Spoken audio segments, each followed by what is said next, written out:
Question number 8 से बताना है। क्वेश्चन नंबर 7 तक हो गया। क्वेश्चन नंबर 8 बोल रहा है दो समरूप त्रिभुजों का परिमाप क्रमशः 25 सेंटीमीटर तथा 15 सेंटीमीटर है। यदि पहले त्रिभुज की एक भुजा 9 सेंटीमीटर है तो उसके संगत दूसरे त्रिभुज की भुजा ज्ञात कीजिए। ठीक है जी। एग्जाम्पल नंबर 8 है। क्वेश्चन में बोल रहा है कि दो त्रिभुज है, पहले त्रिभुज का यानी कि पहले त्रिभुज का हम परिमाप को बस डेल्टा से लिख रहे हैं। ठीक है, और डेल 1 लिख रहे हैं और यहाँ पे डेल 2 लिख रहे हैं, यानी कि ये पहले त्रिभुज का परिमाप है और ये दूसरे त्रिभुज का। पहले त्रिभुज का परिमाप लिखा है इसमें 25 सेंटीमीटर और दूसरे कितना लिखा है 15 सेंटीमीटर। और बोल रहा है पहले त्रिभुज की एक भुजा जो है, भुजा पहले त्रिभुज का, इसको हम S1 लिख दे रहे हैं। ठीक है, यानी कि साइड 1 और अपन साइड 2। साइड 1 जो दिया है वो 9 सेंटीमीटर है और साइड 2 को क्या करना है, निकालना है। फार्मूला ये होता है यदि कोई भी दो त्रिभुज दिया है और दोनों त्रिभुज का यदि परिमाप दिया है, ठीक है, तो परिमाप का जो रेशियो होता है उसके संगत भुजाओं के रेशियो के क्या होता है, अनुपात के बराबर होता है। यानी कि इसमें हो जाएगा del 1 upon del 2 equal to S1 upon S2। अच्छा, इसमें यदि यही क्वेश्चन दिया होता, यह जैसे डेल को हम यहाँ पे परिमाप से लिखे है ना, यदि यहाँ पे यह लिखा होता कि इसका एरिया है, यह एरिया यदि लिखा होता तो यह भुजा के रेशियो के स्क्वायर के बराबर होता। ठीक है, आगे क्वेश्चन तो दिखाएंगे। लिखते हैं 25 अपान 15 इक्वल टू ये 9 है और ये S2 को क्या करना है, निकालना है। 5 से काट दो, 5 ये 15, 5 5 25। तो यहाँ पे S2 बराबर कितना हो जाएगा 9 इंटू 3 अपान 5, ये होगा ना, यानी कि S2 बराबर 9 तरीके 27, 5 5 5 25, 2 बच गया, दशमलव लगाओगे 0 बढ़ गए, यानी 5.4, यानी कि S2 जो है कितना हो जाएगा 5.4 सेंटीमीटर। ठीक है, क्वेश्चन नंबर 10 लिखा है त्रिभुज ABC में जो D है वो आधार BC के समांतर है। D तथा E क्रमशः AB तथा AC पर है। यदि AD upon DB equal to 2/3 है तो BC अपान D का मान ज्ञात कीजिए। फिगर पहले बना रहे तुम्हें, देख लो। एग्जाम्पल नंबर 10 है। ठीक है, ऐसा फिगर बनाया है कि तुम्हारे बुक में, इसको नाम A दिया है, ये B है और ये C है, और यहाँ पे एक लाइन खींचा है DE। और क्वेश्चन में उसने बोला है, ऐसा कुछ नहीं बोला है, नहीं बोला है, जो DE है वो पैरेलल है BC के।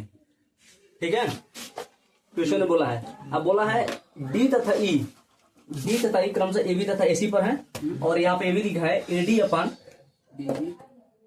DB equal to 2/3। तो हमको BC अपान DE का वैल्यू क्या करना है, निकालना है।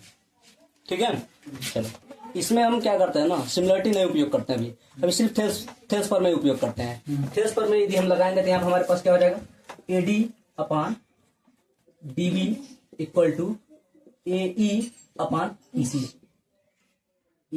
हो जाएगा कि नहीं हो जाएगा। ठीक है, अब इसमें हम क्या करते हैं, दोनों साइड में 1 जोड़ लेते हैं।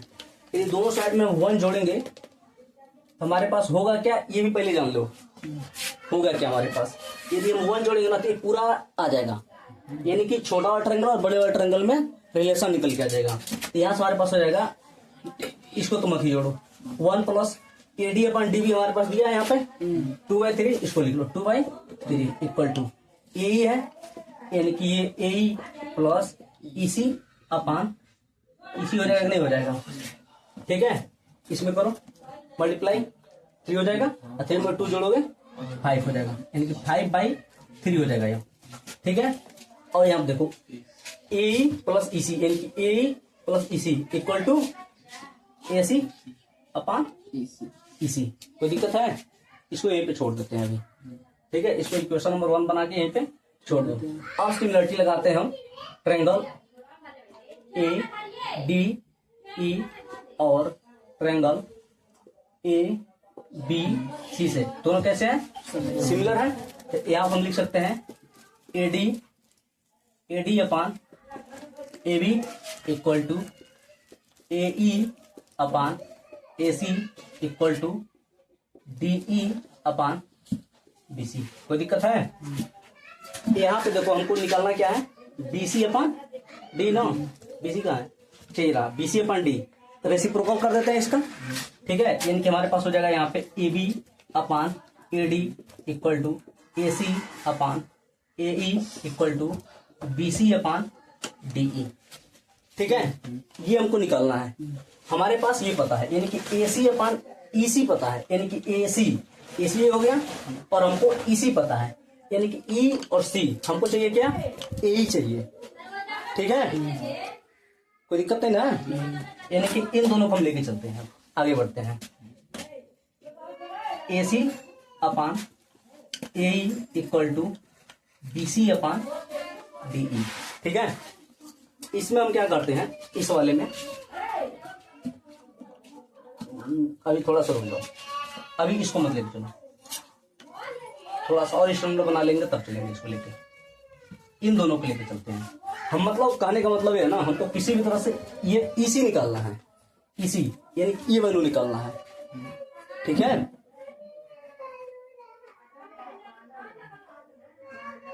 इसी में से निकाल नहीं सकते क्या हम, AD upon DB equal to AE upon EC हो सकता है। इसको देखो थोड़ा सा, इसको यदि हम आगे बढ़ाएं तो AD upon DB equal to AD upon DB equal to AE upon EC, ठीक है। और ये हमारे पास 2/3 दिया है, यानी कि ये हो जाएगा हमारे पास AE अपान EC, ठीक है। अब निकलिए कि नहीं, क्या निकालना था हमको, AE अपान EC निकालना है ना, रेसिप्रोकल कर दो, यानी कि हो जाएगा हमारे पास EC upon AE equal to 3/2 हो जाएगा कि नहीं, ठीक है। अब इसको 1 बनाया था ना, इसको 2 बना लो इक्वेशन, और इसको इक्वेशन नंबर 3 बना दो। अब इक्वेशन 2, इसको 2 बना लो, इस इक्वेशन 2 और 3 से हम चल रहे हैं, और इसमें सिर्फ इस रेशियो को ले रहे हैं, ये रेशियो नहीं, यानी कि AC अपान AE और BC अपान DE को लेके चल रहे हैं। यहाँ से हमने, यहाँ पे देखो AC का यहाँ से वैल्यू निकाले जी, यहाँ से हमारे पास AC इक्वल टू कितना हो जाएगा, AC सिर्फ निकाले तो 5/3 EC हो जाएगा कि नहीं, हो जाएगा।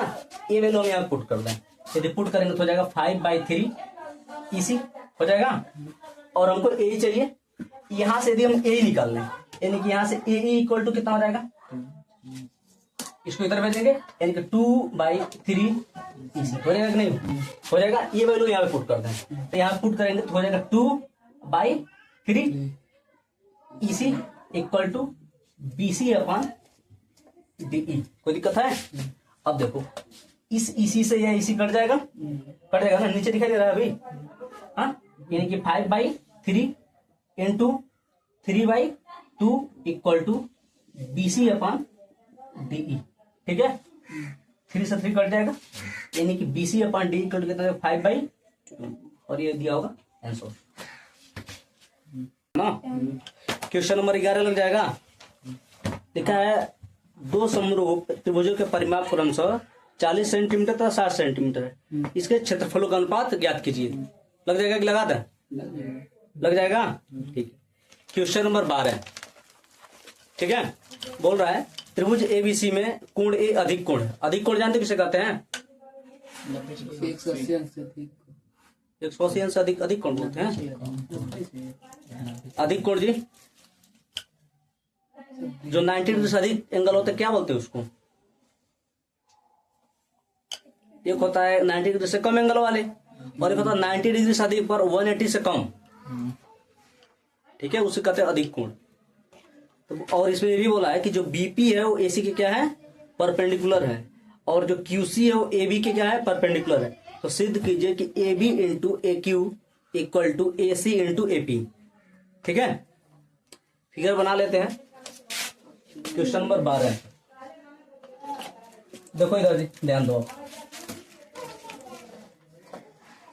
एक पहले हम ट्रायंगल बनाते हैं ABC,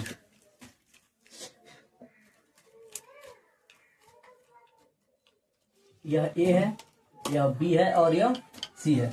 अब क्वेश्चन में बोल रहा है कि जो A है वो अधिक कोण, यानी कि यह जो एंगल है वो 90 डिग्री से क्या है, अधिक है। समझ में आ गया।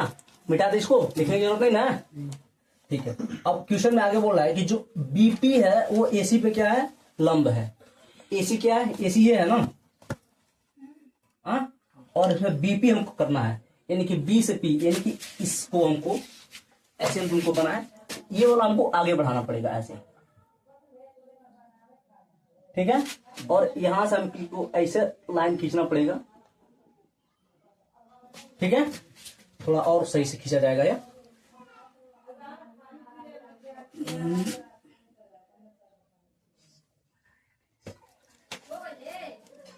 ठीक है, ये पॉइंट पी बना लेते हैं। और ये जो है लंब है, यानी कि ये एंगल कितना है, 90 डिग्री है। अब फिर आगे किसी क्वेश्चन में बोला है कि जो क्यूसी है वो एबी पे लंब है, एबी है, एबी को फिर हमको ऐसे आगे बढ़ाना पड़ेगा, ठीक है। और यहां से क्यू से सी, यानी कि ऐसे खींचना पड़ेगा, ठीक है। और ये जो एंगल है कितना है, 90 डिग्री, और ये है क्यू। क्वेश्चन पहले फिगर समझ में आया कि नहीं, समझ में आया। यानी कि ये जो एंगल यहां पे लिख दे रहे हैं, जो एंगल बी पी ये जो है वो कितना है, 90 डिग्री है। और एंगल सी क्यू ये जो है वो भी कितना है, 90 डिग्री है, ठीक है। अब हमको सिर्फ दो ही त्रिभुज में चलना है। प्रूफ क्या करना है भी लिख देते हैं, उसी के साथ चलेंगे ना। प्रूफ करना है हमको A B into A Q equal to A C into A P, ये प्रूफ करना है हमको, ठीक है। यानी कि ए बी ये हो गया हमारे पास, A B into A Q equal to A C into A P, ठीक है। यानी कि हमको सिर्फ दो ही ट्रायंगल में चलना है, एक ट्रायंगल ये और एक ट्रायंगल ये, यानी कि एक ट्रायंगल बी पी ए और दूसरा सी क्यू ए में चलना है। अच्छा, इसमें देख के बताओ हमको, इधर ध्यान दो, बाद में बना लेना। ये जो एंगल P है वो 90 डिग्री है और ये भी 90 डिग्री है, तो हम यहाँ पे ये लिख सकते हैं कि angle B P A equal to angle C Q A equal to 90 degree. लिख सकते हैं नहीं, लिख सकते हैं। अब हम एंगल बी ए पी और इधर एंगल सी ए क्यू में चले, यानी कि बी ए पी, इस वाले एंगल को देखें, ये एंगल, और यहाँ पे सी ए पी, इस एंगल को देखें। क्या ये दोनों एंगल आपस में बराबर होंगे कि नहीं होंगे, कैसे बराबर होंगे, उभयनिष्ठ है। उभयनिष्ठ कहाँ है यहाँ पे, शीर्षा विमुख कोण। जब भी दो लाइन आपस में से कट करती है तो आमने सामने के जो एंगल होते हैं आपस में क्या होते हैं, समान होते हैं, किसको बोलते हैं, शीर्षा विमुख कोण, ठीक है जी। नहीं समझ में आया, लाओ तुम्हारे में लिखा होगा, बताते हैं तो अंग्रेजी में क्या कहते हैं।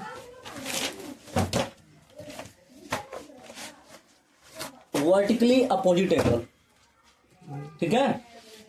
यानी कि इसको समझो नहीं, देखो ना, इधर देखो, इधर देखो, इस एंगल को हम इस एंगल के बराबर बता रहे हैं। ये दोनों आपस में कैसे हैं, अपोजिट है, और ये दोनों अपोजिट है, यानी कि अपोजिट एंगल आपस में क्या होते हैं, इक्वल होते हैं। यानी कि हम इन दोनों का आपस में बराबर लिख सकते हैं। और यहाँ पे क्या लिखेंगे हम, ये है शीर्षा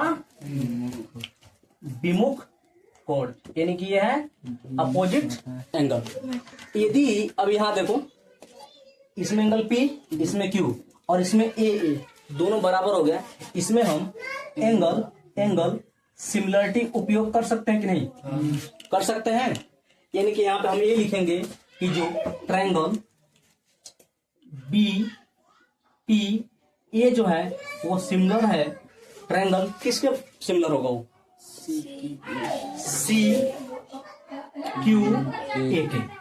कोई दिक्कत है, यदि ये दोनों ट्रायंगल आपस में सिमिलर हो गए, इसको मिटा देना, तो हम इसके संगत भुजाओं का जो रेशियो है वो आपस में क्या कर सकते हैं, हम आपस में बराबर कर सकते हैं, करते हैं। यानी कि हो जाएगा यह B P upon C Q equal to P A upon Q A equal to B A upon C A. इसमें बताओ किसी को कोई दिक्कत नहीं है। हमको निकालना क्या है, ए भी निकालना है, ए भी यहाँ निकल जाएगा, ए क्यू निकालना है, यहाँ पे निकल जाएगा, फिर हमको ए से निकालना है और बस कुछ नहीं। इन्हीं दोनों का आपस में क्या करना है, क्रॉस मल्टीप्लाई करना है, फिर क्या हो जाएगा, AC into AP equal to AB into AQ। और यही क्या करना था हमको, प्रूव करना था। ठीक है। और लास्ट एग्जांपल है, बोल रहा है दी गई आकृति में DEFG एक वर्ग है तथा जो एंगल BACO 90 डिग्री है, तो सिद्ध कीजिए। इसमें 4 चीज दिया है सिद्ध करने के लिए। पहला बोल रहा है कि ट्रायंगल AGF है वो सिमिलर होगा ट्रायंगल DBG के। दूसरा बोल रहा है कि ट्रायंगल AGF होगा वो सिमिलर होगा ट्रायंगल EFC के। और तीसरा बोल रहा है ट्रायंगल DBG सिमिलर होगा ट्रायंगल EFC के। और चौथा बोल रहा है कि DE का square equal to BD into EC। ठीक है। इसमें से सिर्फ पहला बताएंगे और चौथा बताएंगे, क्योंकि दूसरा और तीसरा सेम ही है। ठीक है। चलो क्वेश्चन नंबर 13, जो फिगर लिखा है, फिगर बनाया है, फिगर पहले बना लेते हैं। फिगर ऐसा बनाया है हमारे पास। ठीक है। यह A है, यह B है और यह C है। और इसमें इसने एक वर्ग बनाया है। वर्ग किसे कहते हैं जी? स्क्वायर किसे कहते हैं? चारों भुजाएं बराबर है। ये तो बराबर दिख रहे होंगे। ठीक है, बराबर दिख रहा है ना? नहीं भी दिख रहा तो मान लो बराबर है। ठीक है।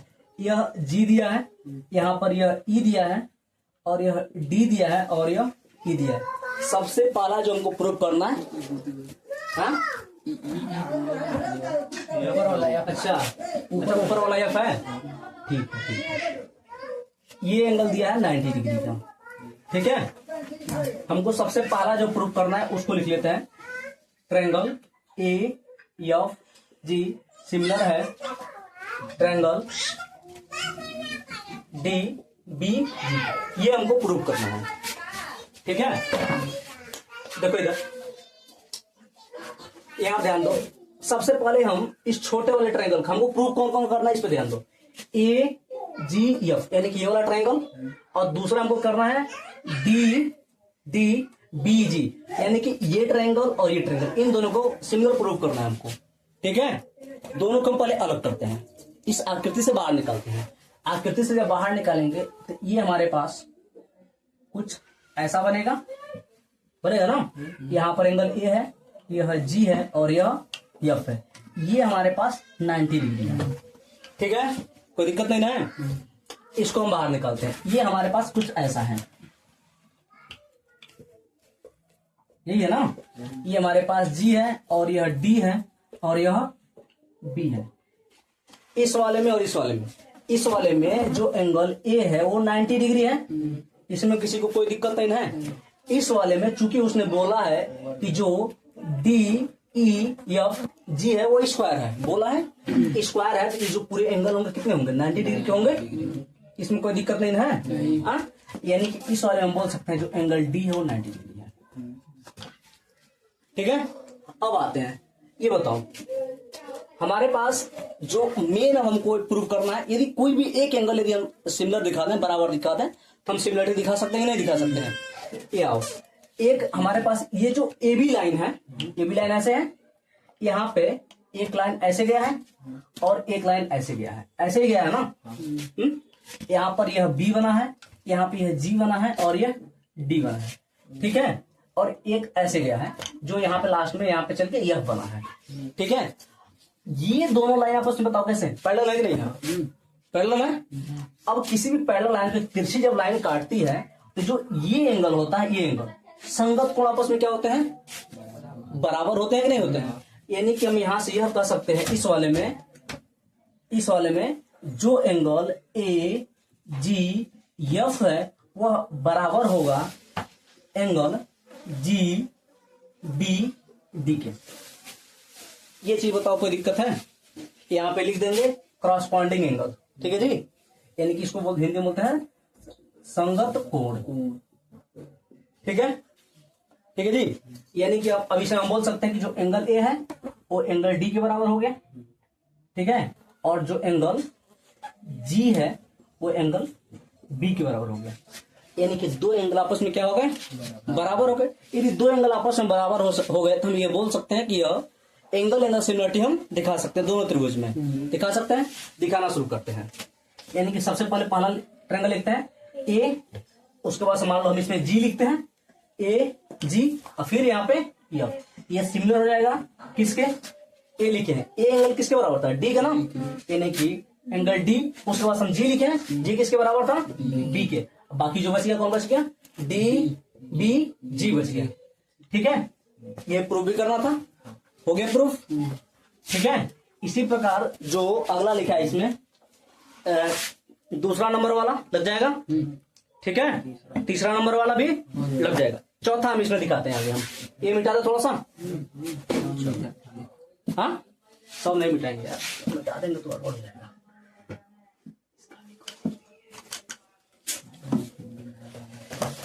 इधर देखो, इसमें जो चौथा हमको प्रूफ करना है, क्या करना है जी, उसको बोलो थोड़ा।